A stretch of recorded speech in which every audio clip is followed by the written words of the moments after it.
all the visitors that we have and the excitement for conference, and Keith always gets things riled up for us, so we're glad that you're here today. And I'm going to apologize first with all the announcements, but that just means we have things to do and ways to worship Jesus Christ.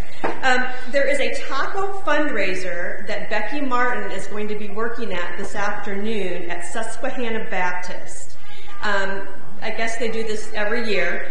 She said that $6 is going to be for the adult price and $4 for children. So if you're in the mood for tacos and want to donate to their fundraiser, Susquehanna Baptist after church today.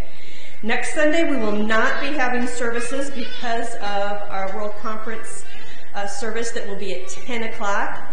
If you are really interested in going to the 10 o'clock service, and it will be a communion service, we hopefully will see you there. There is also going to be the week of conference, which is Wednesday, April the 10th, a reception here that everyone is invited to for the Eurasia delegation. We've done this for several years now. That will be from 7:30 till 9. So please feel free to drop by, say hello to our friends from Eurasia, welcome them to Village Heights, and anyone else who you'd like to bring along are welcome. There is also going to be t-shirts on sale after church today to help with the cost of our house of worship repairs that we have going on. Neil Steedy is going to be heading down to Mexico again. Of course, we know Neil does that every once in a while, doesn't he? And so he will be going to Camora, Mexico. He's asking for prayers for that trip, that we may remember him. Remind me, Neil, about what you're going to be seeing on your trip.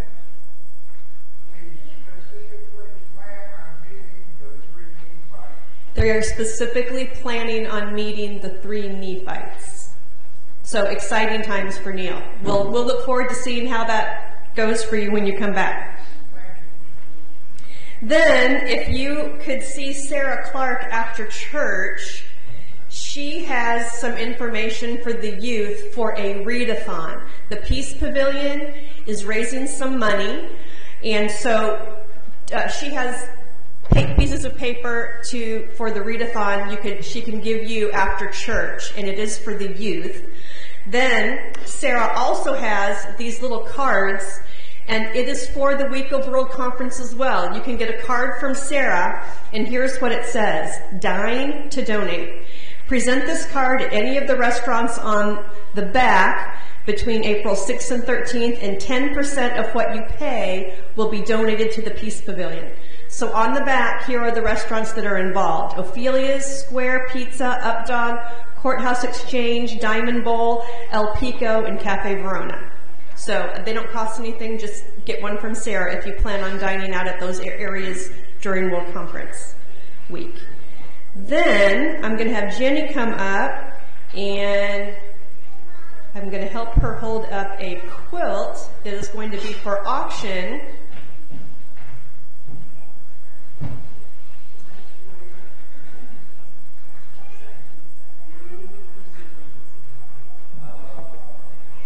This quilt was made by Lori Ann Anderson, and she's donating it for auction, and the cost of the quilt will be yours for whatever you donate.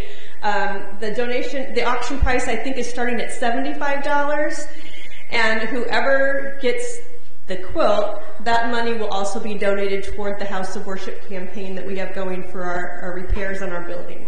Isn't it beautiful? Sorry. What did you say, Danny? 100. You paid 100. Oh, 100. Oh, Danny billed 100. Okay. You need to give your bid to Jenny Hart. It's a silent. Sorry, did I not say that? Silent auction. Okay. Okay. Thank you. And then there's 3 other individuals who are going to make announcements. So Edith, if you would want to come up. Sean, would you come up and make an announcement about our Thursday lunch thing that's going on? And then Joe Lay. I'm working with Susan Naylor for conference because the Laurel Club is not around anymore. We have some exciting options, which I'm really super excited about. But with that comes the need for volunteers. So if you would like to volunteer during the lunchtime, the times are 11:30 to around 1 o'clock most of the days. There's options. We'd love to have some volunteers just wipe down tables, carry trays, things like that. It's not going to be hard. We just need your presence. And also there's some options for helping out with the international dinners in the evening. So if you are interested, I have a sign-up genius that you can, the link so that you can get to that and sign up, and it would be a great way to help out. Thank you.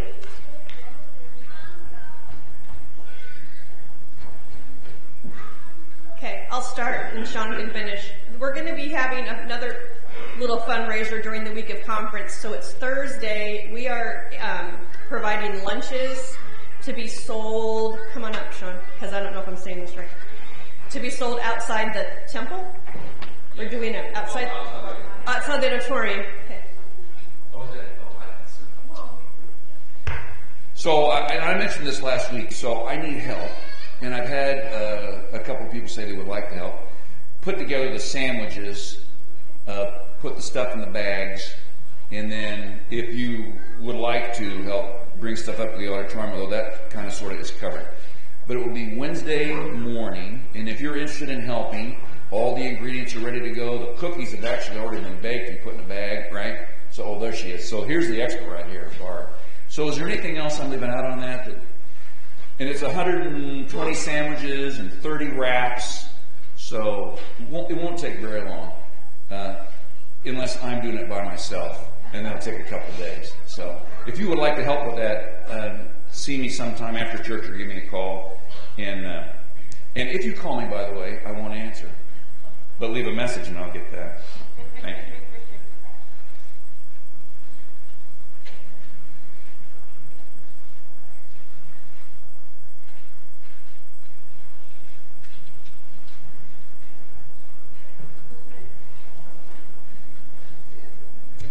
Welcome. Oh, one more. Okay, I'll welcome you again later. I've got questions back here. That's not this Wednesday, it's the Wednesday of conference, the 10th, that you need help for us. What time? If you will come and see me, and we'll work at a time when everyone can be.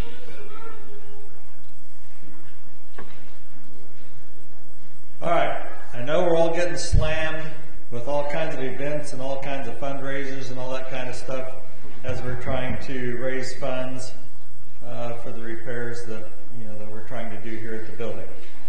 But one more time, if you will see me after the service in the back, we're going to be, I want to see how many people we can get that are willing to come to a Royals game or a few Royals games to work the concessions. The money that they would pay us will go into the fund. They will deposit that directly into our fund. And it's like $80 a piece, $80 a person that we can make for that session that we work a game. So if we have several people working a game, that's several, that's a lot of money that we could potentially make. Even if it's just an individual that wants to come, you can work individuals, we can work as groups. So see me in the back. I need to get as many people involved with this as I can. As soon as I get the names, then I'll arrange for the training, and we'll all get together and we'll go through their little short training sessions so we know exactly what we need to do. If you feel like you don't have the time to do this, one way you might want to think about that is if you say you want to work one day, one game, and make $80, but you don't have the time, give us $80.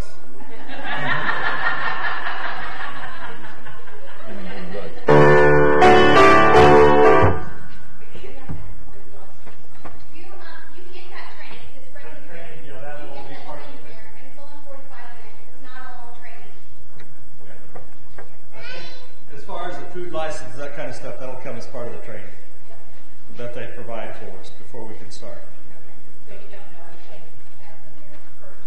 You don't have to purchase them. They pay for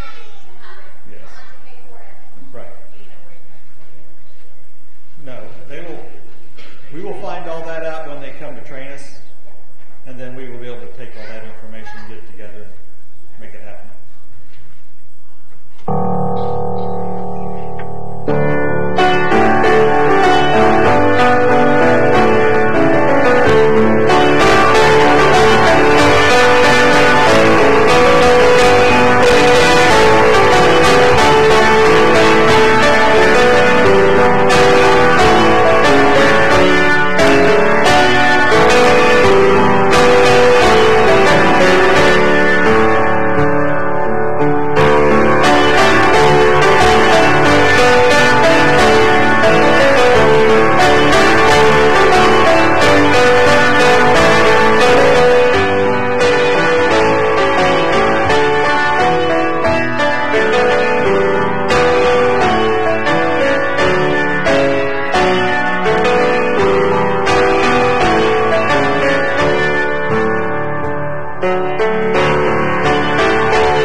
Transition to our service today. And I'd like to welcome you to Village Heights congregation. We're happy to see Keith today. It's a blessing to see him here among us, healthy and happy and strong. We also have some other guests, and I asked Brett, is Brett there? Brett's right there. If he would introduce his guests this morning. If you'd like, we can. Okay. I will not do the last name. And you will see a lot of these people not next week, but the following week. They're going to be up here doing part of your service. So this is Kalia. And in the back towards me is Marcel and Trace. They are a married couple. And then we have Sign, we have Annie, and then we have Lawrence.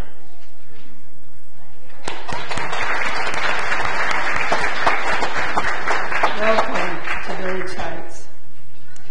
You know, Mother Nature's playing games on us again. And just when we think winter's over, we see snow yesterday. But we can always be assured that we will feel warmth and sunlight here in God's house.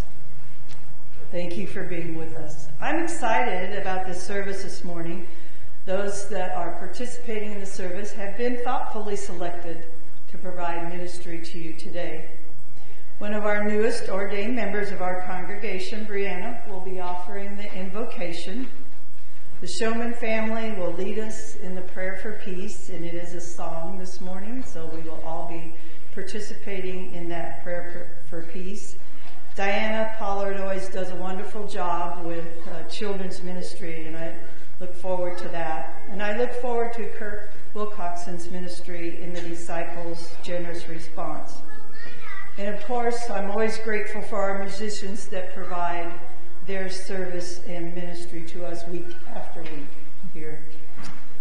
Also in this service, I look forward to the ministry from the King family and am welcoming this family into our Village Heights family. They are now members of our congregation. Their membership is here. And I feel like I would like to share a little bit about them to you.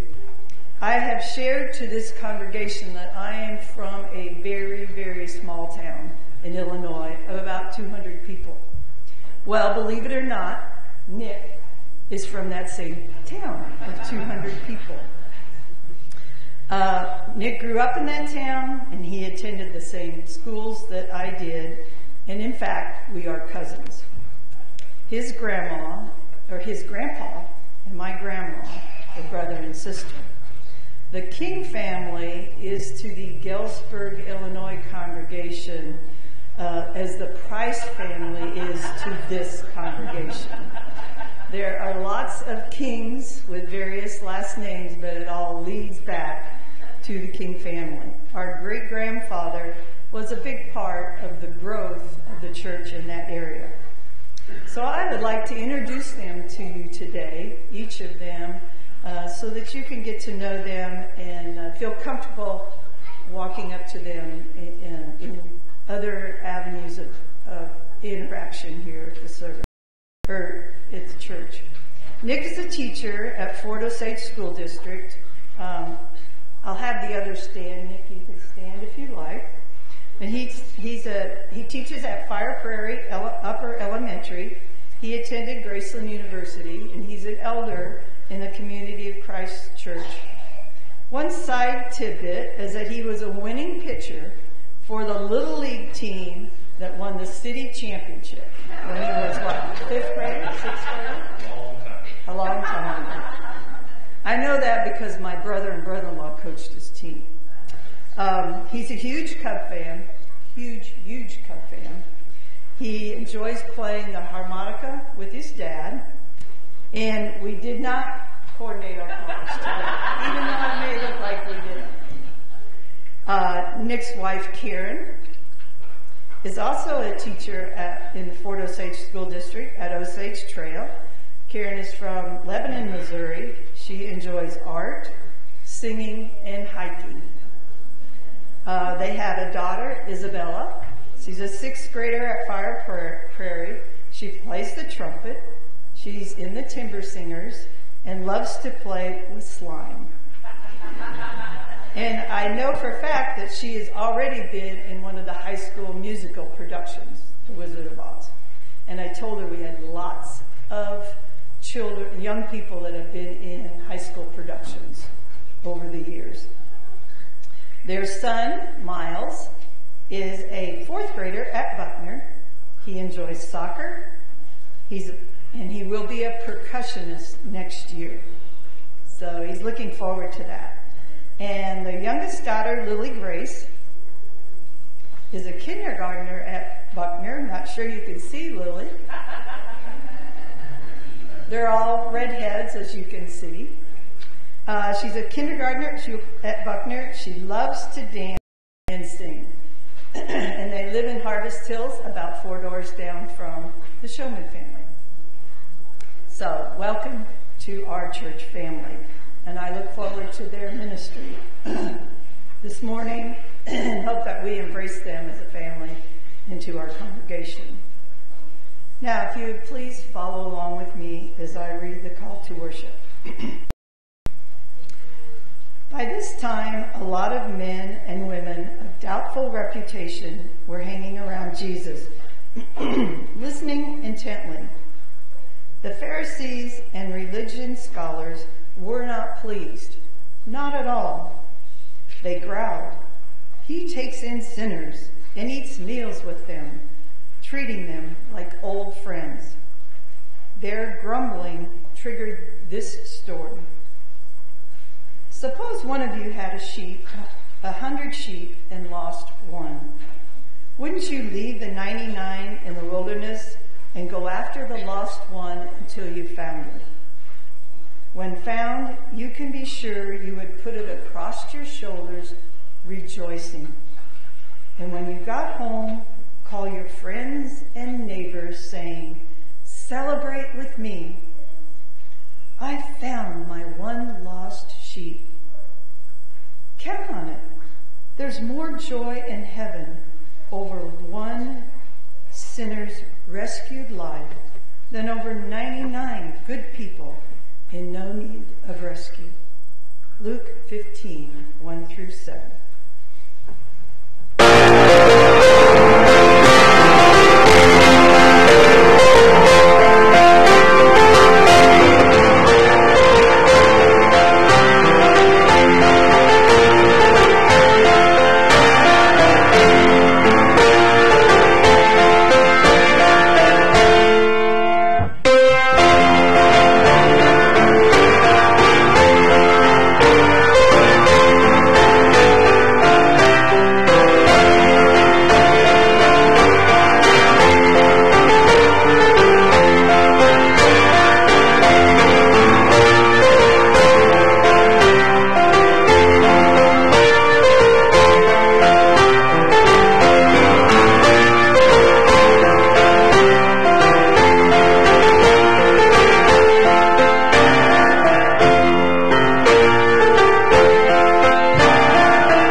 Jesus, thank you for the sun being out today, and please be with Nick and help us to quiet our minds so we can hear his message.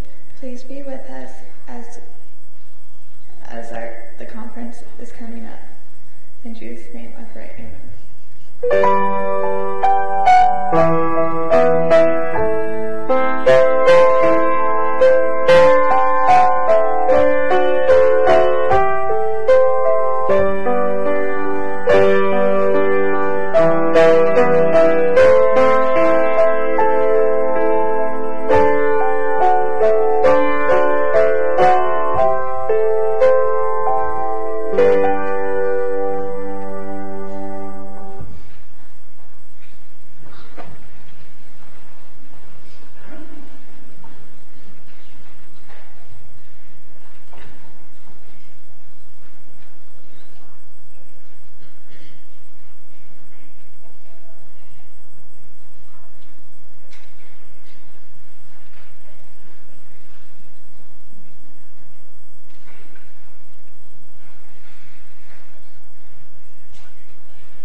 faces that I don't recognize. Did anybody listen to Connie's scripture? Did anybody listen to the scripture? Okay, well, you're going to have to listen again. Oh, you think you did, huh? Well, I'm going to ask you a few questions, and I'm going to kind of tell you the scripture again. How much do you think your mom and dad love you? Can anybody tell me? How much? Very much. Very much. I'm sure. What about you? 100 out of 100. 100 out of 100. 100 times infinity. 100 times infinity. That is a wonderful one. Goodness, because there's no end. There's no end, is there?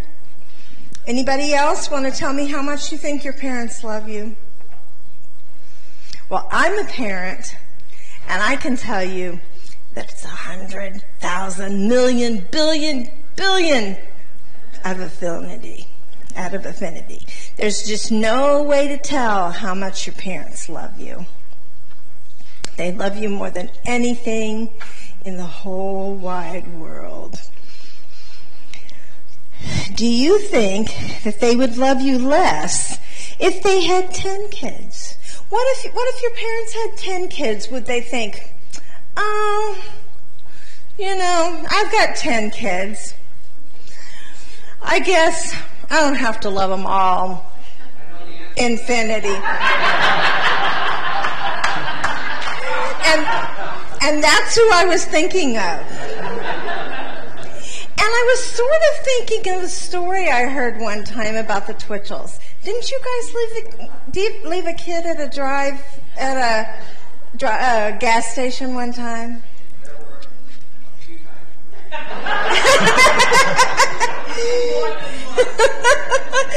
The Twitchells have 9 children. They have 10 children, that's right, with Christy. And they have how many grandchildren? 28 grandchildren. And, are there any more? 4 great-grandchildren. Do you think any one of them is any more precious than the other? Do you think they love any of them? Do you think they love them all to infinity times 100,000 million trillion zillion?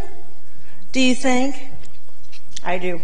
I know Sandy, and I know Valerie, and I know Judith, and I know that they love them all like that.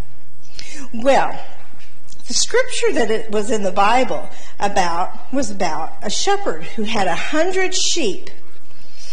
And at the end of the day, he's counting all of his sheep. He had 100. He had 100. 1, 2, 3, 4, 5, 6, 7, 8, 9, 10, 11, 12, 89, 90, 95, 96, 97, 98, 99. 99. That was the end. How many should he have? 100. How many was he missing? 1. He had 100. He had 99. What do you need that other one for? What do you think? Do you think he'd just say, oh, well, 99, that's probably enough. That's a lot of sheep to feed. That's a lot of sheep to keep track of. That's a lot. So what do you think he did? Went to go find it. Oh, why do you think he did that? Because I've heard this story before. Oh, you've heard this story before. He looked, and he looked, and he looked.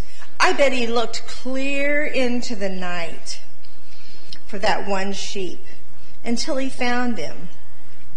And then he had a party that because he had found all of his 100 sheep. He had found all of his sheep.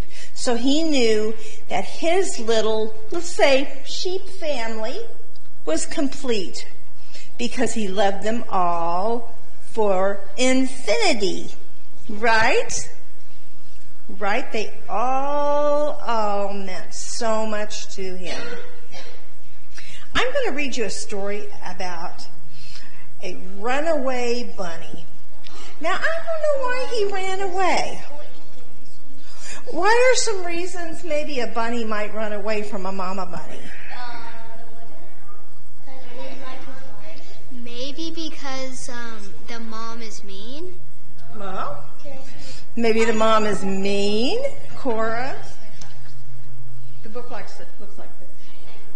I read the book. You have? I love that book. You love that book? I want to read it. And what do you think? Why do you think the baby bunny ran away?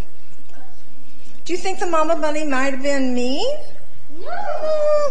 You think the mama bunny might have wanted the baby bunny to pick up her clothes or something? You know, I have a grandson that he thinks that if you ask him to pick up his toys or pick up his clothes or do something like that, he thinks he might run away because he thinks you are so mean. Just so mean.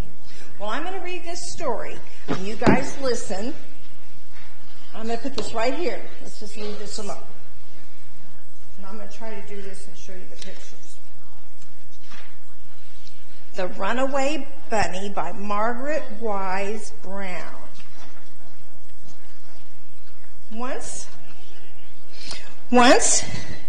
there was a little bunny who wanted to run away. So he said to his mother, "I am running away." "If you run away," said his mother, "I will come after you, for you are my little bunny." Which she was saying, I love you to infinity and beyond, right? Here's a little bunny. Here's that ornery little bunny. "If you run away from me," said the little bunny, "I will become a fish in a trout stream, and I will swim away from you." He's kind of threatening her, isn't he? "If you become a fish in a trout stream," said the mother, "I will become a fisherman, and I will fish for you." She wasn't giving up, was she? She wasn't giving up. So look here. She has got her fishing pole. What's she got at the end of her fishing pole? A carrot, Because it's a bunny. That's right.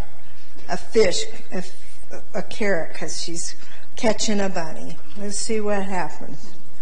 I think she caught him. "If you become a fisherman," said the little bunny, "I will become a rock on the mountain high above you." See the bunny? Can you see it? It's climbing up a big, tall mountain. That's right.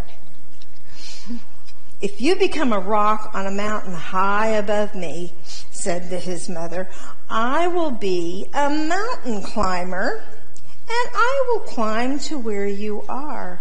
So she got all dressed up as a mountain climber. And there she goes, up the mountain. She's climbing up that mountain after her baby bunny. Looky here. See, she's got her hat on. She's got a rope. She's got a stick to help her find the bunny. Does anybody see the bunny? Mm-hmm. Okay, way up in the rocks. That ornery little bunny. Who would do that? Not you. "If you become a mountain climber," said the little bunny, "I will be a crocus." Do you know what a crocus is? A flower? Yes, a crocus is a flower. Because I've read the book before. A crocus is what we're going to be starting to see in about the next few weeks, is the first flowers. "I will become a crocus in a hidden garden." If you become a crocus in a hidden garden, said the mother. I will be a gardener, and I will find you. So here she's got her watering can. And do you see the bunny and the crocus? Yep, not hidden very well, especially not for her mother. Let's see, do you see her in this? Do you see the little bunny? There's Mama Bunny, Mama Bunny. There she is. Do you know, when I was reading this book, I looked and I looked and I looked. It took me forever to find that bunny. If you are a gardener and find me, said the little bunny, I will be a bird and fly away from you. Oh my goodness, see the bunny has sprouted wings? They don't, do they? They don't fly either, do they?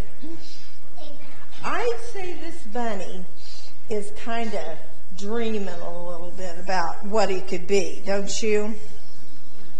If you become a bird, fly away from me, said his mother, I will be a tree that you will come home to. There's the bunny with the wings. Isn't that a funny looking bunny with wings? It really is cute, isn't it? Where is the mother? Very good, very good. Look at that mama bunny. She disguised herself as a tree. To the shape of that, and then she'll come to the tree and grab her. You think? She made herself a resting place, I think, for the baby bunny, because that squirrel that bunny bird isn't going to be able to fly very far, I wouldn't think, because I think a bunny would be a lot heavier than a bird. If you become a tree, said the little bunny, I will become a sailboat, and I will sail away from you. If you become a sailboat and sail away from me, said his mother, I will become the wind and blow you where I want you to go. Ha, ha, ha. See, if he becomes a sailboat, she's going to become the wind and blow him where she wants him to go. So there she is blowing the sailboat bunny. He has so big ears. I know, he has to have so big ears to be the sails on the sailboat, doesn't he? He's the boat. He's kind of an ornery little bunny, wouldn't you think? You guys are never ornery, are you? I didn't think so. If you become the wind and blow me, said the little bunny, I will join a circus and fly away on a flying trapeze. Whoa. If you go flying on a flying trapeze, said his mother, I will be a tightrope walker, and I will walk across the air to you. She will walk across the rope. Whoa, that would scare me. A squirrel can walk across anything, can't they? Yes, that is, Blue, that is right. They put their feet like that. And looky here they are. Look at the flying trapeze. The flying trapeze is like a big swing, like a real big swing. I'd be super duper scared. And then here comes Mama. Here she comes. She's coming on the tightrope. Sit down so the other kids can see. She's coming, and she's going to get that bunny. That's the bunny. She's going to get. Why is she wanting to get this bunny so bad? You know, Because it's her mother daughter. No, because he's running away. It's her only child. this is her baby. Boy, she is going through a lot. She's gone through maybe 10 things that are really pretty hard. to keep her little bunny, hasn't she? About it, you think about 11? Could be. If you become a tightrope walker and walk across the air, says the bunny, I will become a little boy and run into a house. If you become a little boy and run into a house, said the mother bunny, I will become, listen to this. If you become a little boy and run into the house, said the mother bunny, I will become your mother and catch you in my arms and hug you. She didn't say she'd be mad, did she? She didn't say that she would spank her. She said she would spank him. She said that she would let the bunny run into her arms and hug him. So here he comes into the house, and there he is sitting on Mama Bunny's lap. You see it?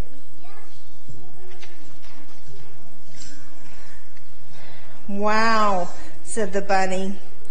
I might just as well stay where I am and be your little bunny. So the little bunny thought, maybe I better just stay where I am and be your little bunny and be safe and have food to eat and not have to do all these things that I shouldn't be doing. And maybe I should just mind my mama bunny. And maybe I should do what she asked me to do in the first place, like pick up my toys. And so he did. Have a carrot, said the mother bunny.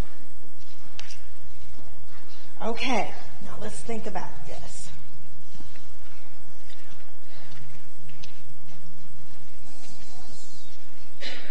Why did the mama bunny fly? Why did the mama bunny follow the baby bunny everywhere? Everywhere. He is the only son. Maybe they were playing the game. I don't know if they were playing a game. I think that she was frantic to find her baby bunny. Why? Because she loved him so. She loved him so much. Don't you think your mama loves you so much she'd come running wherever you were? I wasn't thinking about that. Wait. Okay.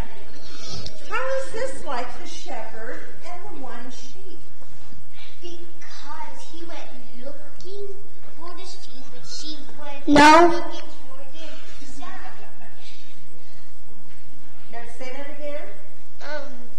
Because he went looking for the sheep and she went looking for his son. That's right. The bunny dreams of all the ways he can run away from his mother. But in the end, she is there to catch him in her arms, hug him, and feed him a carrot. Isn't this how Jesus would do for us if we tried to run away from him? And I want you to think about how would we try to run away from Jesus? Why does this say run away, Bunny? How would we try to run away from Jesus? There's no way. He's everywhere. Cora, we can't run away from Jesus, can we? No matter how we try. Just like the little bunny couldn't run away from the bunny mom, we can't run away from Jesus either. Jesus is with us, and Jesus will find us wherever we are. And just like the one sheep out of the 100, we are as important as all the other 99 sheep. And Jesus will look for us and rejoice on finding his one lost person So he's going to watch over us, and he's going to take care of us, and he's going to look for us, because we are very special and important to him. So let's go back to our seats and think about how much love Jesus has for you. A lot. A lot. A lot. Thank you, guys.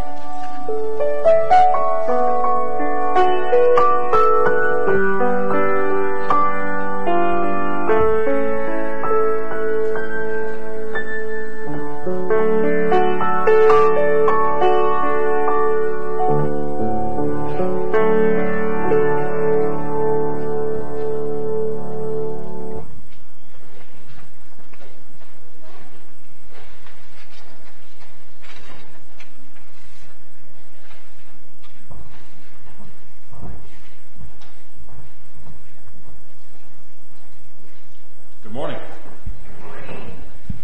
So very nice to see you all again. So about a month ago, I had the sheer pleasure of accompanying my wife Joyce on a shopping trip to Bass Pro. And I don't remember what we were going there for. And have you ever been either at home or someplace where you have a brief thought, just for a millisecond, and then it goes away?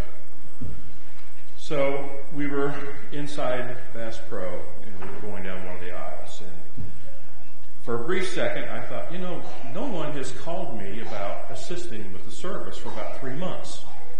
And then it left. So we got done with our business and got back out to the car, and my phone rings. So I didn't recognize the number, and I showed it to Joyce, and I said, "You know this number?" And she says, "No." I said, "I bet it's a robocall." And she says, "Well, you're the only one to find out." Hello? Hello, Kurt, this is Connie Truelove. And I kind of looked up, and I thought, you were eavesdropping, weren't you? So at that point, I started thinking, what am I going to talk about? And as of last weekend, I couldn't think of a thing, so I was sitting at my desk and up in the office, and I thought, something came to me. And before I retired, I worked for a home health care company, and delivered oxygen to patients' homes, skilled nursing facilities, assisted living, and that sort of thing. And sometimes it was a sad sight going in there, because there were a lot of people, men and women, sitting around in wheelchairs. A lot of them were incoherent, and on more than one occasion, one would come over to me and ask me to take them with them. And that was hard, very hard. So I got to thinking about how lucky we are every day to be able to go out, or even on Sundays, come here and be together as a church family. Just how fortunate we are to be able to do that when others can't. So with that thought in mind, I want to read something briefly to you. The statement, "From where your treasure is, there will also be your heart," suggests that our heart tends to follow our treasure. Most of us think of this means we should put our treasure where our heart is. It actually says we should put our treasure where we want our heart to be, because our heart will follow our treasure. Perhaps we should think about our financial response as a way of aligning our hearts with God's purposes. Will those assisting with the collection please come forward?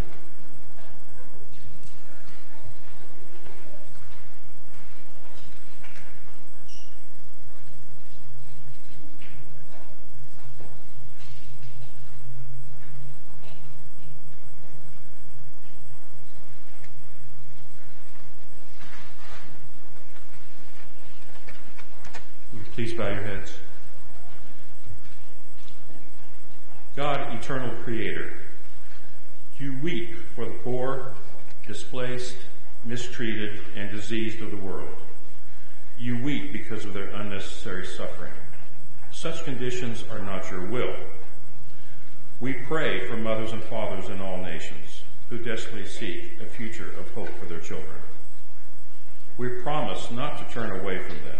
We promise to work for their welfare, which we know is also our welfare. In Christ's name we pray. Amen.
Hallelujah, all my strength.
Well, good morning.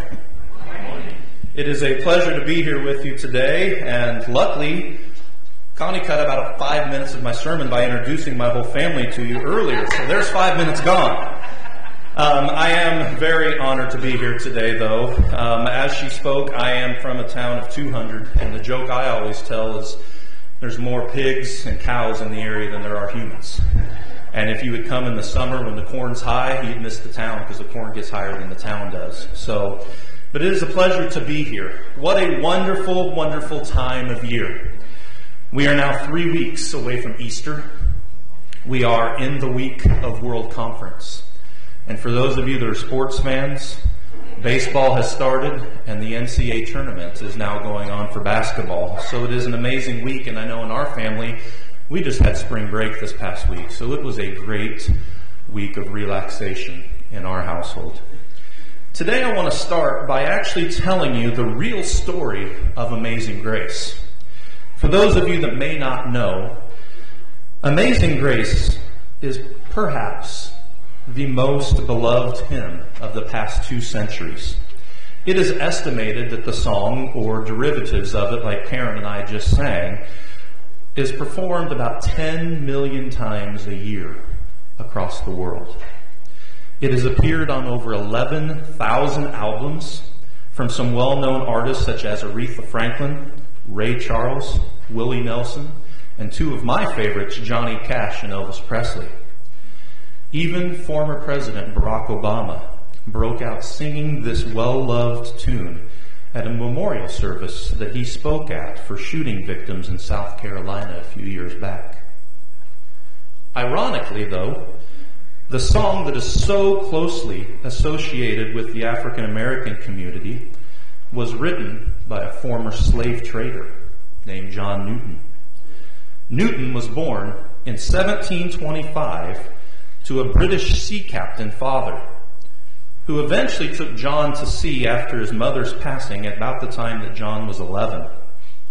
John later himself joined the British Navy, but he didn't fare as well as his father. John had problems with authority and ended up trying to desert the Navy. He ended up receiving whippings himself and was demoted, and later was left in West Africa himself and kept as a slave. He was rescued, but as he was fleeing from freedom and being carried home, the ship he was on encountered a horrendous storm off the coast of Ireland and began to sink. It was at that time that Newton prayed to God and asked for him to be saved, and miraculously, some of the cargo on that ship shifted to plug up the hole in the ship's hull, allowing the boat to drift on to shore. Now, Newton didn't radically change at that time. He went on to begin reading the Bible, and he was more sympathetic to his captives that he was capturing, but he continued to buy and sell slaves until he suffered a stroke at around the age of 30 in 1754. He continued on for 10 years later in his business, investing, even though he was not the one capturing and selling. And at the age of 40, he was finally ordained as an Anglican priest and began to write hymns such as Amazing Grace. He wrote 280 hymns total, all the time still investing in this slave trade. And it wasn't until 1788, some 34 years later, that he started to speak out against the slave trade business. And he wrote, "It will always be a subject of humiliating reflection on me that I was once an active instrument in this business which now causes my heart to shudder." And when I read that and learned about that, it helped me to put in perspective that this well-known hymn was written by a man who could do so much wrong in his life to so many people. And it brought up one of the topics that was suggested today, that we have to remember the worth of all people. Here was a man who captured, enslaved, and sold, but yet later in life God was able to use him. It also gets us to understand that we need to push against the cultural norms that separate people today based on color, beliefs, religions, races, whatever it may be. And so I wanted to start with that today because that beloved hymn we have, Amazing Grace, is our theme today. But in our scripture for today, we actually have the whole chapter of Luke 15 I get to kind of preach from, and it's been spoken to beautifully by both Connie and Diane this morning in the children's moment, the first story of the parable of the lost sheep. Now, I'm not going to talk long about that one because I have others. But as Connie mentioned, I am a teacher. That is my trade by day. And I love math. And I teach my kids math. And when you have 99 out of per 100 on a test, it's pretty darn good. If you get 99% of something, I don't know how often we would go and look for the 1% that is lost. But that's what Jesus was saying to the Pharisees that he was speaking to. He was saying, I'm not here for the 99. I'm not here for the ones that are doing the right thing. I came for the one that was lost. Right after that parable, he goes in to tell another parable of the woman who had 10 silver coins and lost one. Now, as a child reading that story, I would have thought, okay, silver, it's a little more important than losing one sheep maybe, but I didn't quite understand it until I studied and I learned that in those days, the Palestine women were given 10 silver coins as a wedding present. It would kind of be like your wedding ring today, women. And how many of you, if you lost your ring or stones out of your ring, may go looking for it and celebrate and put them back in when it is found? And again, Jesus is saying, one is lost, and it is important that I come to find that one that is missing. Both instances there, however, the one that was lost with no real fault of their own. The sheep wandered off. The coin may have been dropped or accidentally knocked off. And God wanted to preach out and say, and Jesus was saying right there, I've come for those who have lost their way without even knowing it. But the scripture that I'm going to read to you today is the third parable that Jesus tells in Luke. It comes from chapter 15, verses 11 through 32. And it is, like Amazing Grace being one of the most well-known hymns, it is probably the most well-known parable. It is the parable of the prodigal son. Now, I got this today, and my thought was, oh my gosh, people have preached this for hundreds of years. Why did I have to get this one? But it is a wonderful, wonderful story that can cause us to pause and look at our own lives. And I'm going to read to you from the Life Application Bible that I have and I study out of. I'm sorry I'm not using our inspired version, but this one helps. At least I've realized it helps younger children understand the meaning of it more and not have to discern quite as much. So, in chapter 11 it says, to further illustrate his points, he told them one more story. A man had 2 sons, and when the younger son came to his father and said, Father, I want my share of your estate now, instead of waiting until you die. His father agreed to divide up the wealth between his sons. And a few days later, the son packed all of his belongings and took a trip to a distant land where he wasted all of his money on parties.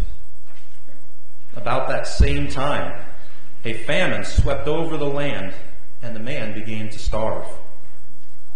He finally persuaded a local farmer there to hire him to feed his pigs.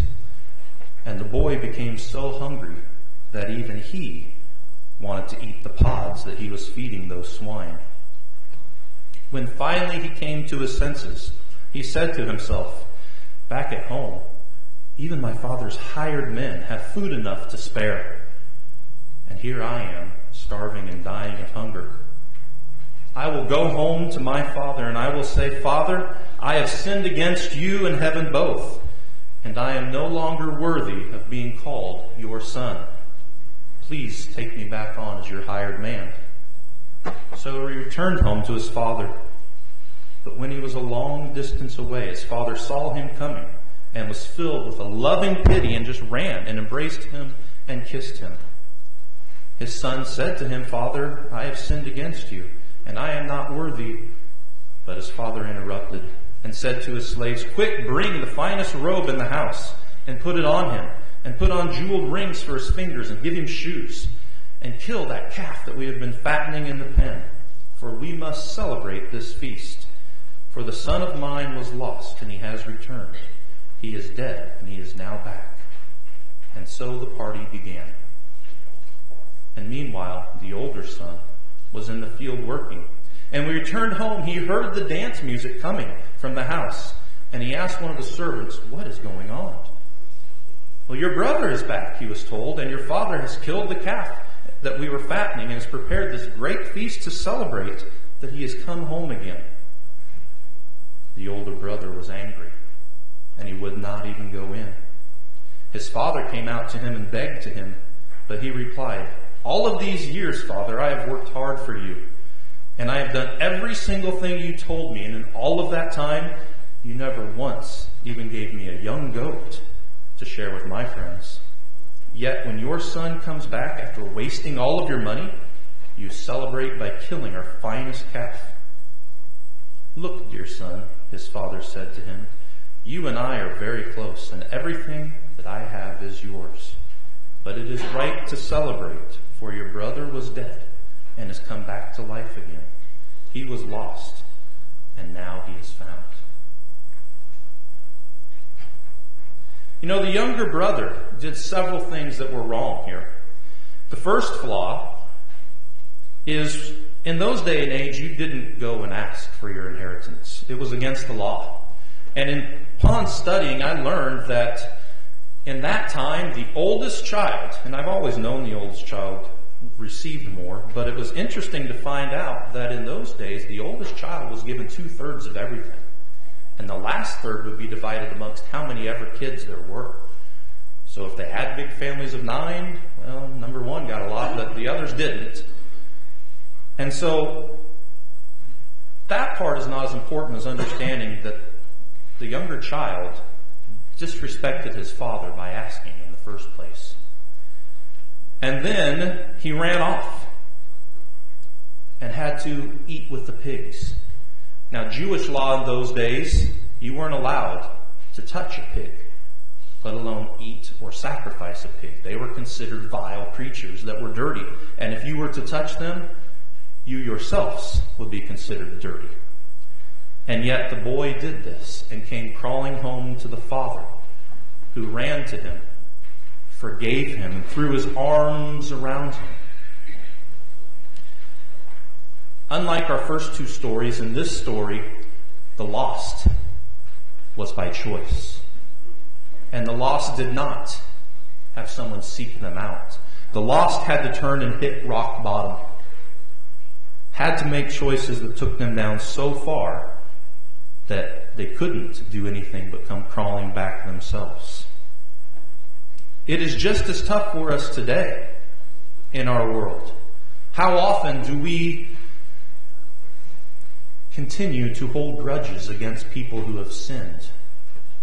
How often do we not totally forgive even though someone is trying to do the right thing in the right way? And here in this story, the boy comes home and the father stops and he celebrates. Now we could stop right there. we could stop, that he is home and we are partying because the lost has been found. But there's another character in this story that Jesus uses to teach a lesson. Because he wasn't just there preaching to the sinners. He was trying to show the Pharisees that, hey, you yourselves are not guilt-free. And the older brother in this story, when he is unwilling to accept his brother back in, the older brother is showing terrible bitterness, an unwillingness to forgive and holding bitterness in his heart. I know in my family personally, Isabella is my oldest, and I know at times she gets very bitter when I give grace to the younger two and not quite so much to her. In my regular job as a teacher, I have to work every day with the lost and the broken. In my classroom this year alone, I have several students who have already lost a parent to death. I have one student who mom and dad were in jail and grandma and grandpa had to take him. Grandpa died and grandma said, I can't handle him, and gave him up again. And now is in foster care. That student alone has pushed me, has broken and thrown pencils at me and come at me with a pencil to stab me. And yet every day I have to celebrate that he is back and welcome him with open arms to my classroom and teach him just like the Father. I have taken former players that I've coached home to homes that have dirt floors. I had one player that I took home that the power was out in his uncle's house where he was staying. He confided in me that mother had not been there for a week and that he was eating out of a refrigerator that had no power, leftover ham for the last few days.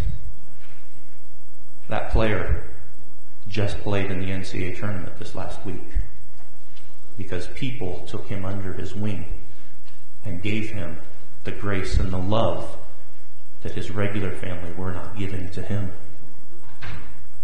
But as much as I can feel like the father in this story, there are times that I am just like the older brother.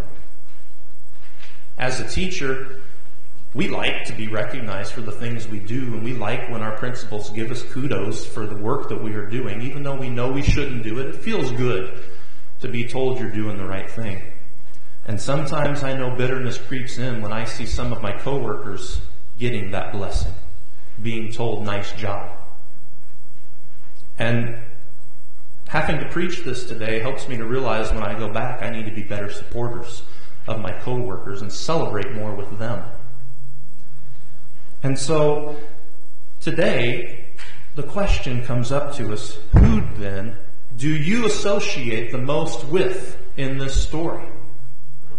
Right now in your life, are you more like the young son? Are you someone who is lost, who is going down the wrong path, who is doing things that you feel feels right, but it's not what God is calling you to do? Are you about to hit rock bottom? And do you need someone in your life like the first two stories of the lost sheep and the coin to come searching for you before you hit that rock bottom? Or is it time to turn around and come ask for forgiveness? Or are you like the older son who is bitter, who's harboring feelings of ill will against someone, and you need to let go? Or are you blessed enough in life right now to be a lot like the Father who can welcome and celebrate with all? John Newton was a slave trader who God forgave.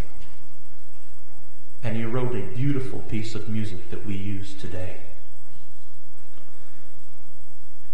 Who do you know in the world today that you need to go to that may be doing the wrong thing, and welcome them back and show them the grace and the love of God? Who? Is it you? Is it a loved one? Is it someone that hasn't been in this congregation for a while that you need to touch and call and say, come back home? God's amazing, amazing grace is there for us all, no matter where we are on our journey. Thank you, and may God bless you and show you His everlasting grace.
for the opportunity to worship in the midst of your spirit and love.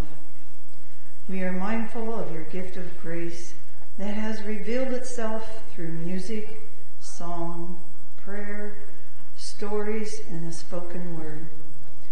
I pray that your people were blessed and spiritually filled by their presence here today. Thank you for your abounding, amazing grace. We are humbled and appreciate that you shower your grace on us freely and unexpectedly with no special requirements, but just being a child of yours. Let us realize, Lord, as your disciple, it is our responsibility to follow your example and extend grace to those around us. There are many in our world that do not feel worthy, and due to their circumstances, do not feel your love and grace in their life. May we be that vessel of grace and love, bring hope to those that feel unloved, and find life to be hard. Open our eyes and make us sensitive to the places you will have us go as an individual and as a congregation. Thank you for your rich love. In the name of your Son, who was the most gracious gift of all. Amen.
Since God is making an appeal through us, go and extend God's amazing grace to others.